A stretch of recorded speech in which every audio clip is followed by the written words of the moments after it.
Dear Mr. A&R, we all struggling artists. Realize the world is cold, but we came here to spark it. Swimming little guppies in a sea full of sharks. It's gonna take a miracle to not end up hard.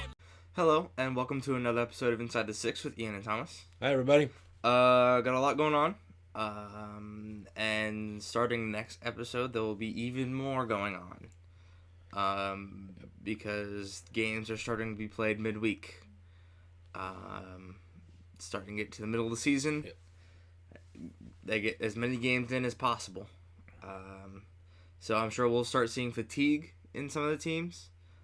Some changes in the lineups. And it's when things start to get interesting before the Christmas break. But it definitely gets fun.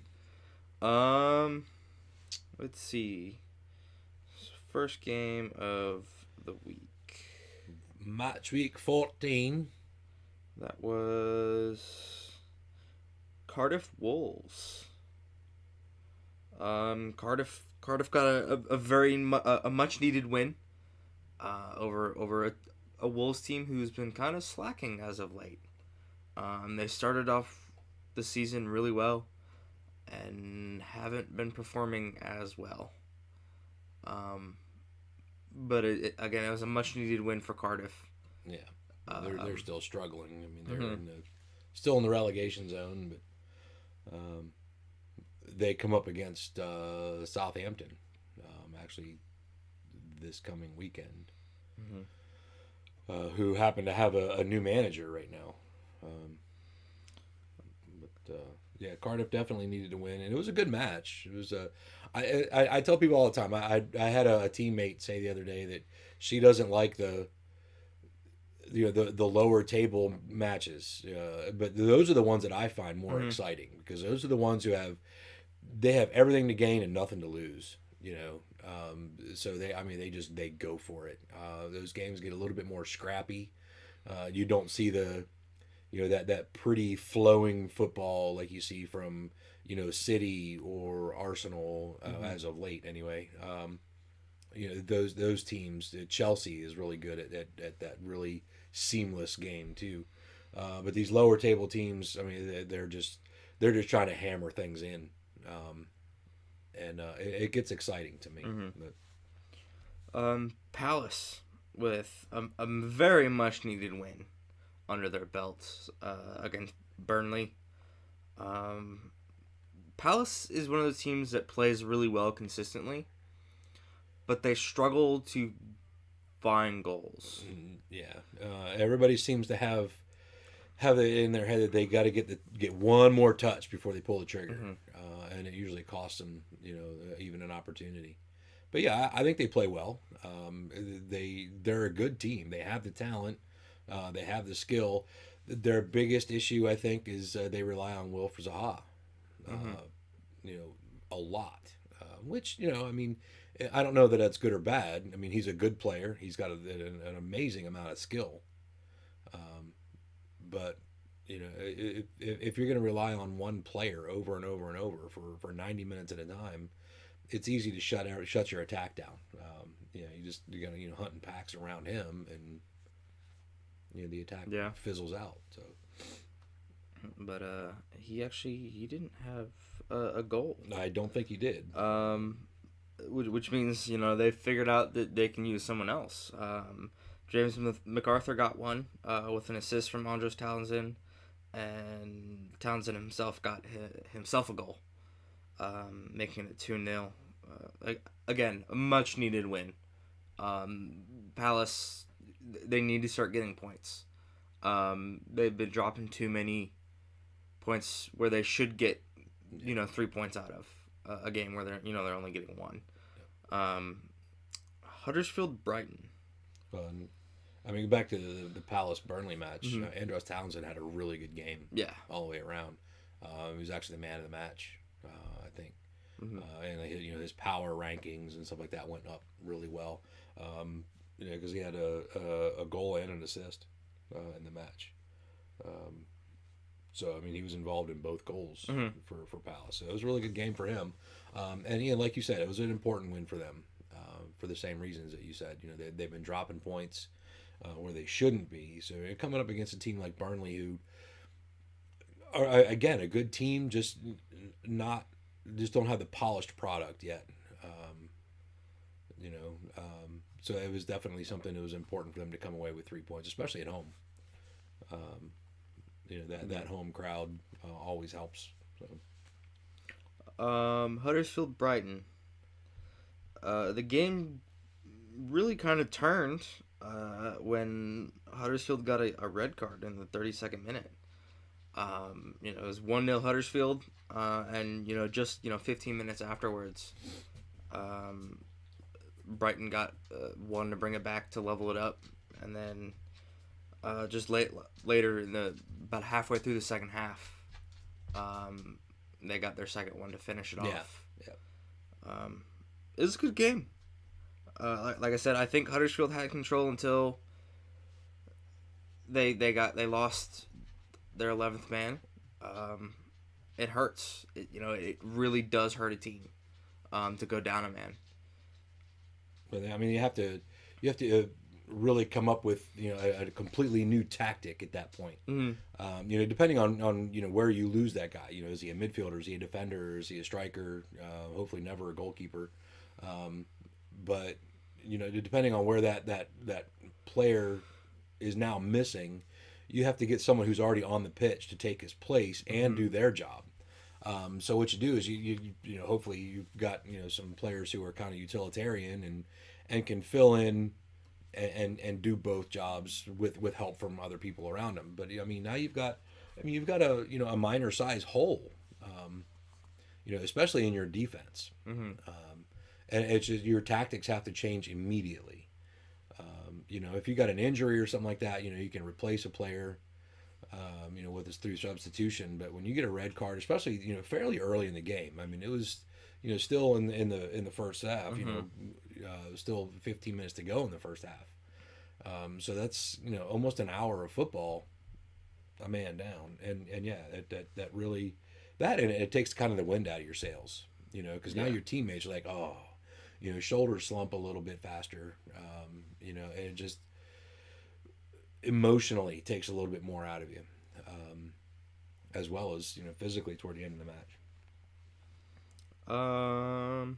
Leicester have been on a pretty good run as of late. They got 2 quick goals to oust Watford. I think they're definitely still playing with everything they have, because at this point they don't care if they win the league. They don't care if they're in the top 4. They don't care if they're in the Europa League. They just want to prove to their city that they're still fighting, right? Because it's important to them to show everyone that they're still fighting for Vichai as well. I think honestly that's the biggest reason why they're playing with so much heart, and you can see it. You can see that they're playing with everything, and it's working. They got like I said, a 2-0 win, 2 quick goals, and it put Watford out of the game for the rest of the match. It was a really good game, really good performance from Leicester. Watford just couldn't do anything against it. I really don't have much to add to that. It's nice to see Leicester. They are fighting, for Vichai and his family. And one kind of cool little side note on that was I read an article that Vichai's son, who is still the vice chairman of the club, provided food and drinks for the Watford fans at halftime. Just again, kind of a thanks for the support from the league. I think everybody in the league is really at on some level standing behind Leicester right now. Mm-hmm. Because that's a tough loss, and especially during league play. That's I don't even have anything to really compare that to. Their beloved chairman just gone, on club grounds even. and I'm glad to see that they haven't let that bring them down. I'm glad to see they've used that as fuel. To like you said, play with everything they've got, whether they finish in the top 4, top 5, Europa, Champions League, just as long as they get to play in this league again, and they're doing it for Vichai and his family, they're enjoyable to watch.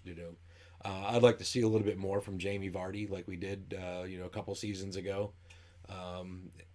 He seems to have lost something. I don't know what, and I'm not slighting him. He's still a fantastic forward. It's just, somehow he's been taken out of the game a little bit, and I don't know if it's just because he just makes those bombing runs using his pace, and they've managed to, the other teams have kind of managed to shut that down, or if it's something else. But I mean, he took the penalty, for the first goal for Leicester the other day, and it was cold as ice. I mean, there was absolutely no doubt he was going to score that goal. He's still a dramatic player. He's still an important part of their attack. I'd just like to see a little bit more from him. But all in all, Leicester's doing really well. Watford's not doing terrible. They just didn't have any answers to what Leicester was putting on the table this past weekend. So, entertaining match though. Wish there were a couple more goals. I think there could have been. They just never came to finish. So, City kind of slow first half, but definitely picked it up like they usually do. Unsurprising, they got a 3-1 win over Bournemouth. We've said it over and over again. City is a steam engine that is not planning on stopping anytime soon. It's not even a steam engine, man. I mean, they're a nuclear warhead. I mean, you're just not going to stop it. But I mean, Bournemouth had something for them because they went into the half with a 1-1 draw at halftime. So I'm not going to say that that's a chink in the armor for City. I think it's just they had a slow start, like you said. But they poured it on. 2 unanswered goals in the second half to finish off Bournemouth and keep City rolling right along. But Sterling is having a really good season. His first really good season since he left Liverpool. At Liverpool, he was kind of a force to be reckoned with. Daniel Sturridge was in top form. You still had Luis Suarez. You had that attack from Liverpool, and then when Raheem Sterling left Liverpool, went to City, he kind of petered out a little bit. I think it's just the adjustment period was a little bit longer than people expected, and then he kind of sat back and got complacent. I think that's my take on what was going on with him. But I think now he's kind of figured out he's got to do a little bit of work, and he's willing to do it. He's got the skill, he's got the ability, and I think now he's got the willingness to put in the work, and it's showing. So again, he's having that really good season, and I just David Silva. I just like to watch David Silva. I mean, he's a genius, and he's ruthless.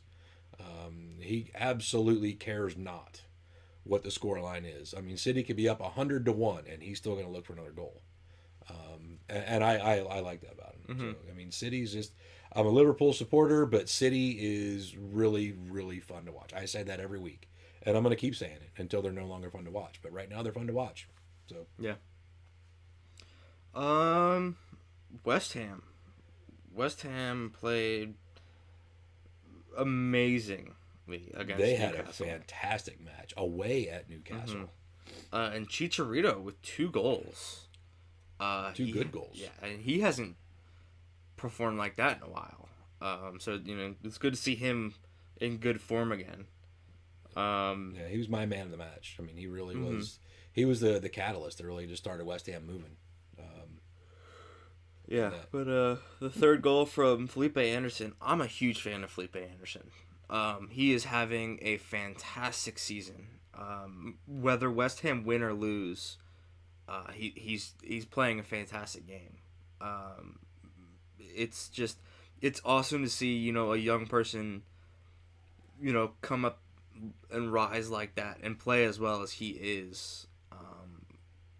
I think he'll leave West Ham. I think he'll go to a bigger club for sure, and challenge for trophies. Interesting. But that was a good game, though. I mean, it was the. I'm saying this about every game. You know, they're all good games. I enjoy the sport, but these matches this season they all seem to be a little bit extra competitive. I mean, everybody's really going for it right now, and we're still only, you know, coming into, you know, match day 15. But everybody's, I mean, just pedal to the metal, man. Everybody's looking for everything they can get right now, and it's making it really fun. But this match, Newcastle, I mean, even though the scoreline, you know, 3-0, they started off actually pretty good. I mean, they had their chances, man. I mean, they really did. There were, you know, if you look at the live ticker and stuff like that, they had their chances. They just didn't manage to ripple the net. Whether it was just, you know, a wide shot or, you know, saves, whatever. They were in the match up until probably halfway through the second. You know, even after Javier Hernandez scored the second goal, I think Newcastle still kind of had hope. Solomon Rondon, I mean, is still giving everything he's got. He's just missing that one last touch in order to really, because I mean, he's a good player. He's actually a really good striker. He's not one of the best, but he's among, you know, the upper middle class, I guess. That's one way to put it. Yeah. I just wish he could find a little bit more confidence in order to score more goals.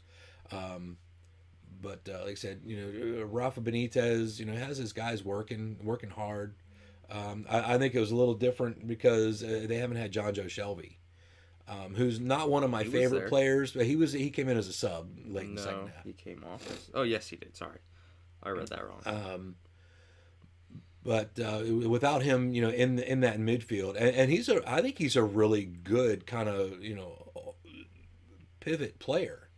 I think he reads the game well, and he's got some really pinpoint accuracy with some of these through balls and balls over the top. I mean, he really knows how to put them at people's feet and really get an attack started. I wish he would, you know, kind of cool his head a little bit, and maybe play more as like a team player. Anyway, getting off into some wacky commentary there, but I think Newcastle's got a good squad. They're struggling right now just because they haven't finished any goals. You know, I don't know where they're. I mean, they're pretty low, I think. Actually, they're not. Newcastle's in 14th. And they've got 11 positive goals. So I mean, they're not doing terrible. I think they should be doing better. So, here's one of the best games of the week. At least in my opinion. I don't know about him, but are you talking about the United match? United Southampton. Yeah. Southampton went up 2-0 early.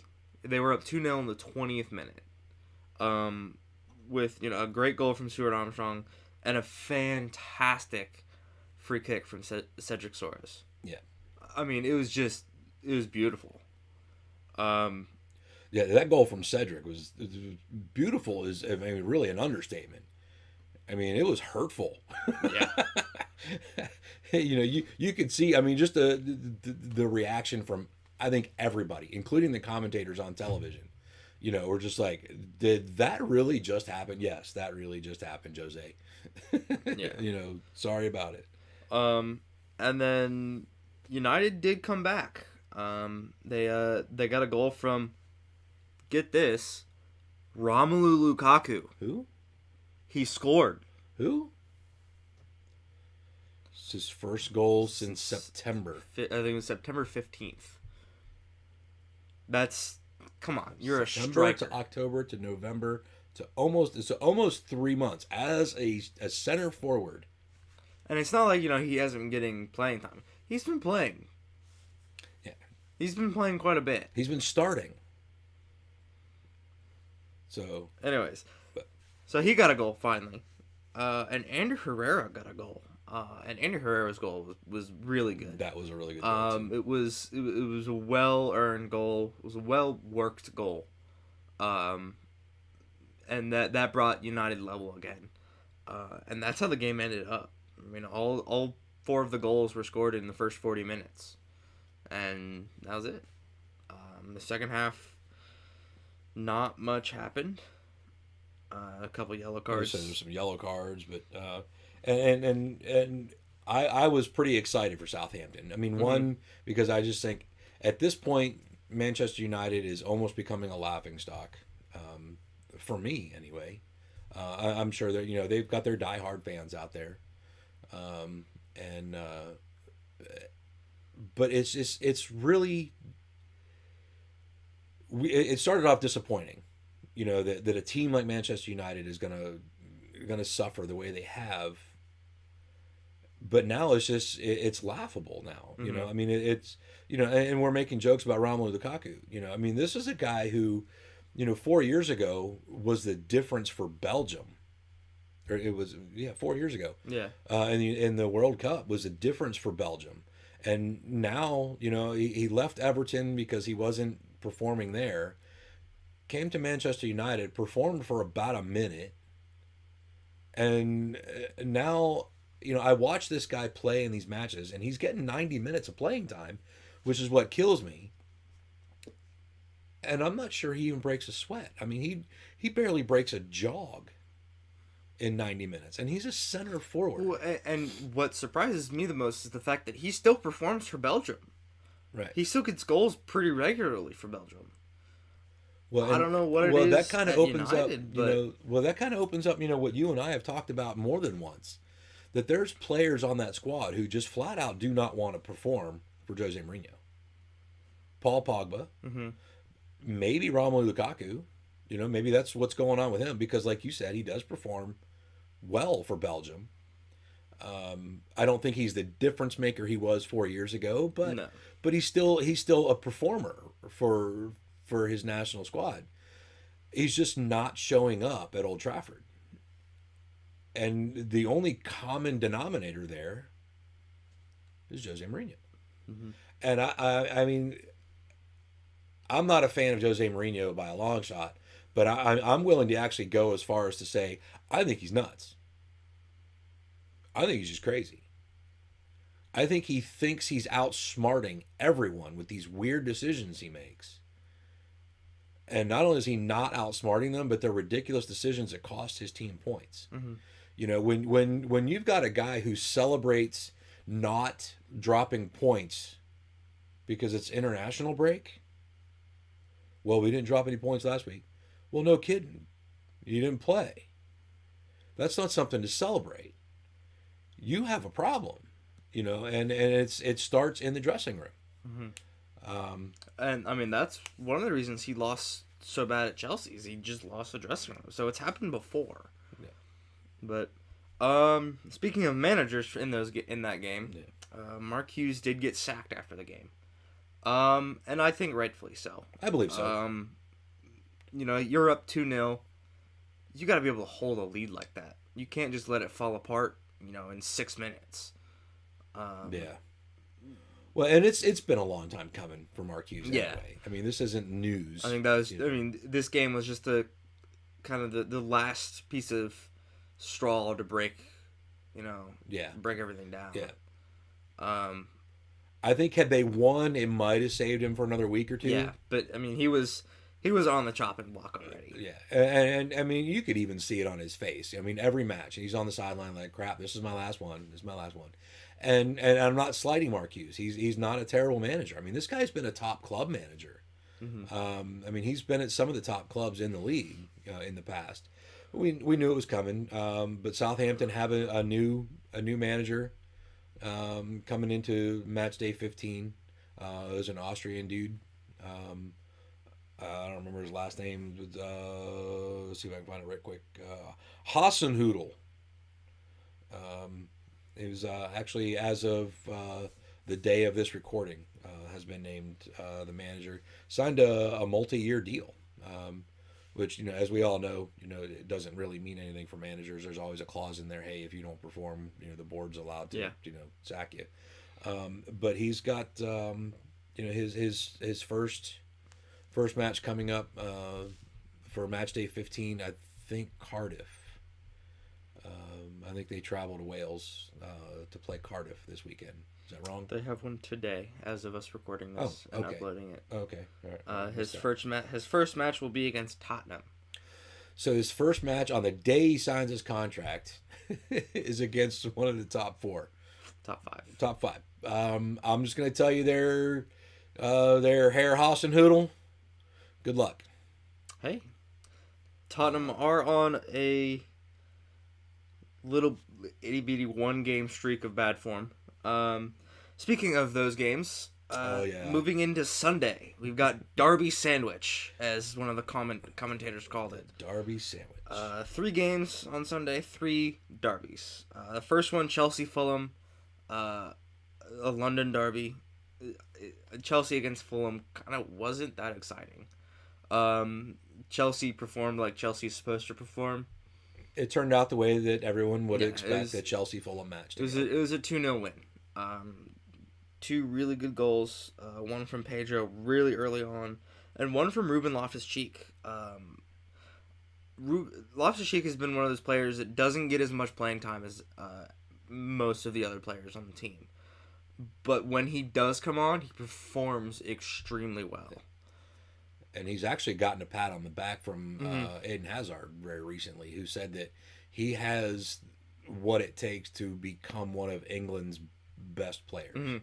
And coming from a superstar like Eden Hazard, who, this guy performs, on a world-class level. For him to say something like that about you, that's a pretty big feather in your cap. I don't know, if he passes out compliments left and right or not, but I just know Eden Hazard is one of the best players in the world. And for some reason is not mentioned as one of the best players in the world very often. And that says a lot coming from me, because I'm not a Chelsea fan. I don't hate Chelsea. I'm just not a Chelsea fan. But Eden Hazard is an extremely skilled and talented player. And for him to say something like that about a young player is a big deal. Yeah. And hopefully Ruben Loftus-Cheek takes that and says, okay, I need to just work a little bit harder, instead of sitting back on his laurels. I can force myself into the starting lineup.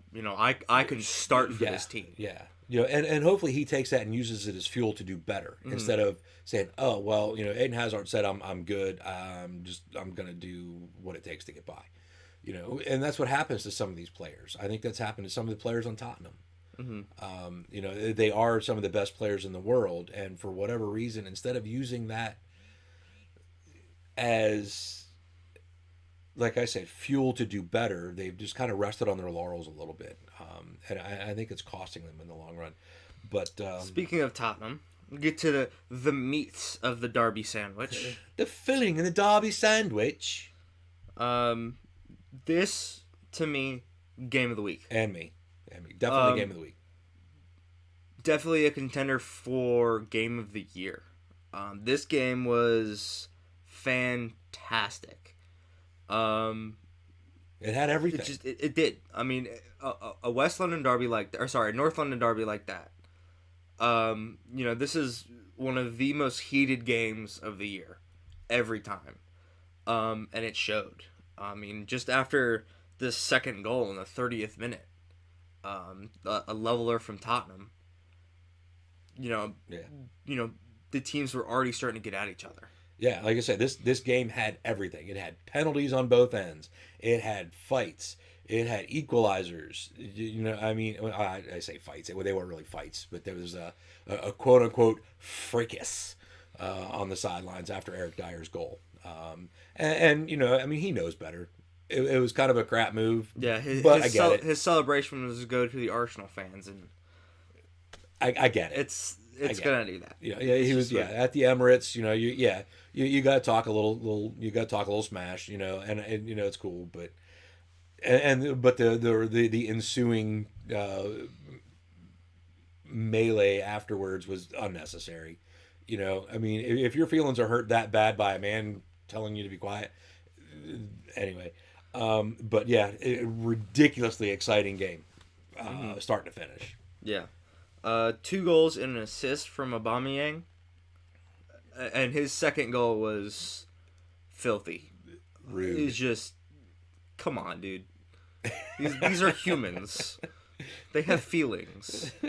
And he cared not about them. But I think man of the match for me was definitely Lucas Torreira.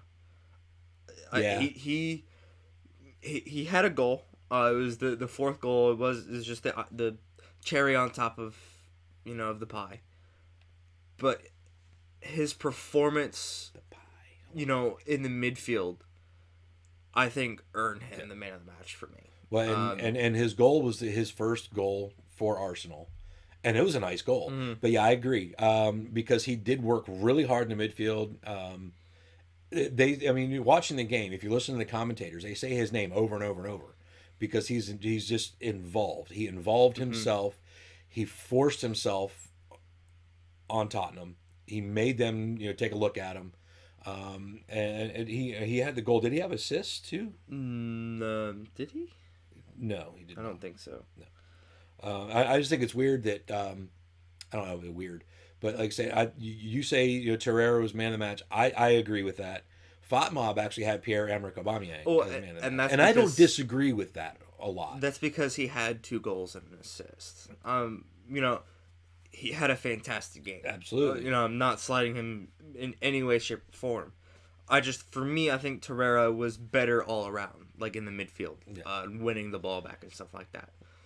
Yeah, and I think without Marcus Torreira in there, Lucas Torreira, the game would have been different. Mm-hmm. You got a player like Aubameyang. He's either going to score or he's not going to score, and that's Aubameyang's the chink in his armor. Sometimes he just doesn't know how to find the target. This match, he definitely knew how to find the target, and it was rude every time. Mm-hmm. Even that with the penalty that he took was cool, calm, and collected. Yeah, ice cold. Yeah, well done. Tottenham has, I think, in my opinion, they're a good team. They are a good team. They have so much skill. They have a lot of players who are national team players. Their biggest issue that I see as an outsider looking in is just they have an unusual amount of arrogance. Confidence is one thing. Cockiness isn't one thing. They're arrogant. And I think that's their downfall a lot of times. They go into some of these matches, and that's why, like toward the end of the season, they do the Tottenham spiral. Or, a lot of seasons, it's the Arsenal spiral. They do so well, and then toward the end of the season, everything goes down the toilet. And I think that's their arrogance. They go into these matches going, okay, well, we're in third place. We're fine. We're not going to worry about it. We're Tottenham, or, we're Arsenal, or whatever. And I think Tottenham takes that to a whole nother level, even than Arsenal. I think Arsenal had other problems, including just, Arsene Wenger just didn't have any new ideas after 22 years, and now with Unai Emery, Arsenal is absolutely deadly. Yeah, make no mistake, they are a deadly team. I would put, in my opinion, Aubameyang and Lacazette are the deadliest striker duo in the league right now. And I'll match that. I there's not a lot you can say to disagree with that. Manchester City is on a roll. Like I said, they're a nuclear warhead. You can't stop them. But if someone is going to stop them, it's going to be this Arsenal team. Mm-hmm. If someone is going to give Manchester City their first loss of the season, it will be Arsenal. And I think that match is actually coming up, if I'm not mistaken. Ooh. Very, very exciting. Yeah, it's going to be some kind of match, man. I'm telling you. I thought it was. No, City Chelsea's next week. That's right. But yeah, like I said, if Chelsea or if Arsenal keeps playing the way they're playing right now under Unai Emery, I mean, he has really, really got this team firing on all 8 cylinders. It's a whole new team. And the thing is, it's the same players, but they're a whole new team. I mean, their attitude is different. The playing style is different, and it fits. They do it well. I mean, it seems like Unai Emery knew how to go in there and say, okay, these guys know how to do this stuff. All I got to do is get them to do this, and everything falls into place. And he's done that. Yep. And he's done it well. And they all look like they're having fun. I did see Hector Bellerin kind of throw a little bit of a tantrum with some defense today. But he got kind of left hanging. But that was it. Everything else was, Arsenal, all the way. And the thing is, when you go down 2-1 and come back and win 4-2, you've got something special. Yeah. That's not the easiest thing in the world to do because it's emotionally hurtful to go into halftime losing. Yeah. And then to come back and then just absolutely dominate. And Tottenham is not a slouch team. Tottenham is a top 5 team. And Arsenal took them apart in that match. But yeah, definitely match of the week. Definitely the team to watch. Arsenal is not going to do like they've done in the last several years and just kind of, dump off at the end of the season. I think they're going to make a run at City. And it's going to be an incredibly exciting match. Hopefully it's going to be goal fest. I mean, it's going to be 2 heavyweights just slugging it out for 90 minutes. And so find a good bar to go to, grab a bunch of buddies and hang out and have a good time because that's going to be 90 minutes of absolute fun. Yeah. I was trying to think of a better word than fun, but fun will do. So, last game of the week, Merseyside derby. The Merseyside derby. Wow, was it a thriller? It was actually a really good match. It just didn't have any goals until the 90th plus 6. Divock Origi, who I don't think has scored. He is not. This is his first goal of the season? I'm pretty sure it is. I think it's his first appearance of the season. Not pretty sure. In the league. He may have played in some of the other stuff. Anyway, but it was not a terrible match. Liverpool, and I'm trying to be objective because I'm a Liverpool supporter. I'm really sorry, Cody Arno. I love you. You're my friend, and you're still a hometown hero. Hammer till I die. But I know you're an Everton guy. But anyway, Liverpool, I think, had the better chances, had more chances. I dominating the game, I don't think is fair. I think they did more. Whatever is just below dominating is what Liverpool did, because Everton they were given what they got. It was a really good give and take match. It was really open, and it was a lot of end to end. Everton had their chances. Liverpool had their chances. Sadio Mane should have had at least a hat trick, but for some reason he just wasn't dialed in to the net. He kept missing the net by less than a meter over and over, more than once. And I thought it was going to be a 0-0 draw for the longest time. I was like, this is which would have been an okay turnout. I would have taken that result. I wouldn't have been the happiest with it. But losing a Merseyside derby is not something a Liverpool fan ever wants to do because everybody knows Merseyside's red. Hence the red shirt. But Divock Origi's goal, and I mean, it was almost literally the very last touch of the game. Jordan Pickford probably should have made the save, and I think he thought he did. I think he thought he tipped it over the bar. It just came back in, and Divock Origi was right there and calmly finished it with his right shoulder. And that was it. Jurgen Klopp got fined. He got yellow carded, the whole thing, because he ran onto the pitch. I would have too. Yeah, I'm- stuff like that. You just take the fine. Oh, absolutely. Because I mean, you're celebrating a last minute win against your crosstown rivals. Right. Yeah, sure. It's the way it's supposed to go. It's the way it's supposed to go.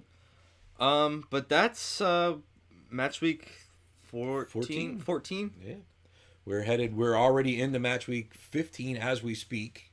Mm-hmm. It's because, like Thomas said at the beginning of the show, that coming up toward the Christmas break, things are going to come kind of fast and furious so they can get to the halfway point before they take their winter break. Just like they do at the end of the season. Yep. They start doing the midweek matches just to kind of get caught up and finish on time. So, fast and furious for the next couple of weeks. We'll probably do 2 weeks per episode, while it lasts. So keep up. Keep up. But last little bit of news that I want to go over. Okay. The 2018 Ballon d'Or ceremony was this week. There was a new trophy added. It's called the Copa Trophy, and it's basically the best player under 21 years old. Cool. And Kylian Mbappe won that. Of course you do. I have no problem with that. Apparently, Christian Pulisic was up there on the list. I believe he was a runner-up. Of people. Gigi Donnarumma was up there. I think he was 3rd or 4th. Even Trent Alexander-Arnold, I believe, was 6th. So it's a whole new trophy for the young people to to show off, because there's so many new younger players who are performing at world-class levels. It's awesome to see them finally get some recognition and the voting on just the young people. The female Ballon d'Or goes to Ada Hegerberg. Who does she play for? She plays in. She's Norwegian. I think that's one thing that I wish there was a lot more coverage of, and maybe that's something that down the road we can maybe kind of start finding some information, because there's a women's Premier League. I mean, all these Premier League teams have a women's side. There's the Liverpool ladies, there's the Manchester City ladies. Carly Lloyd actually played for Manchester City just a couple of years ago. But you've got these women's teams, and these women all play at world-class levels too. I mean, these are your World Cup squads, broken up and split into clubs. So maybe that's something, down the road we can maybe start finding some info on these ladies and start giving them a lot of the recognition that they truly and well deserve. So. But she plays for the women's Lyon. But so congratulations to her on winning the female Ballon d'Or. Olympique de Lyonnais. And Luka Modric won the Ballon d'Or. My man. I have no problem with it. Nope. He had a fantastic World Cup, and he had a fantastic season with Real Madrid. I think he's finally starting to get recognized as one of the best players in the world. I have no problem with any of those. So No, I don't either. Congratulations to those three for sure. Yeah, and the Copa Trophy is actually really cool because, like you said, it just gives these younger players something for them to strive for, other than just recognition or a spot in their national squad. And now that they can start adding some hardware. I think it's really cool. I just got a little tidbit. Liverpool coming into match week 15. With a win over Burnley, will set a new club record for the most points accumulated from the first 15 matches in a season. They are currently in second place, 36 points, right behind first place Manchester City. 36 points. And as of this recording, City is playing the match week 15 match. But I just think that's kind of neat, for a club record, and they're an old club. I mean, 125 years. So this is the most points out of 15 matches, and they haven't dropped many. They're still undefeated. They are still undefeated, and they are actually undefeated at Anfield. 24 matches in all competitions at Anfield. And Jurgen Klopp has actually mentioned Anfield is now a fortress, which I think is cool because that's exactly what we used to call Legion Stadium for our beloved Hammerheads was Fortress Legion. So now you got Fortress Anfield too. But that is English Premier League match week 14. That's what I got. If you got no mo, Take it out. we'll take it out. Thanks for watching, everybody. This is Inside the Six with Ian and Thomas. We appreciate you guys checking in with us once a week and listening to us ramble on a little bit about something we love a lot. If there's something you want to hear, something you don't want to hear, leave it in the comments. We'll try to accommodate. Just leave us that message and don't be rude. Anyway, big thanks to Thomas, who does our editing and production. He does all that work. I just sit here and talk for 30 minutes and watch football matches the rest of the week. So Thomas does all the hard work behind the scenes here, so thanks to him. Special thanks to our really good friend Macrophonic MC, who lets us use his music for the intro and the outro. You guys need to check him out. Links are there. Go check him out. He's a hard-working dude. He's a good family guy. He's our good friend, and he's a very talented artist. So check him out. Check out the T-shirt shop where you can get T-shirts, stickers, phone cases, coffee mugs, cooking aprons, all that shebang. And they're great Christmas presents. Give somebody who loves soccer the gift of more soccer. Give them an Inside the Six hoodie because they'll love it. These are... I have 3 of these hoodies, and it's basically the only hoodies I wear. Yeah. That's all I have. So check them out. There's the more than one design there. So check those out, and we appreciate that. I think that's all I have. We really appreciate you guys. Thank you for checking in every week, and we'll see you next time for Inside the Six with Ian and Thomas. Thanks, guys. See ya. Dear Mr. A&R, we all struggling artists. Realize the world is cold, but we came here to spark it. Swimming little guppies in a sea full of sharks. It's gonna take a miracle to not end up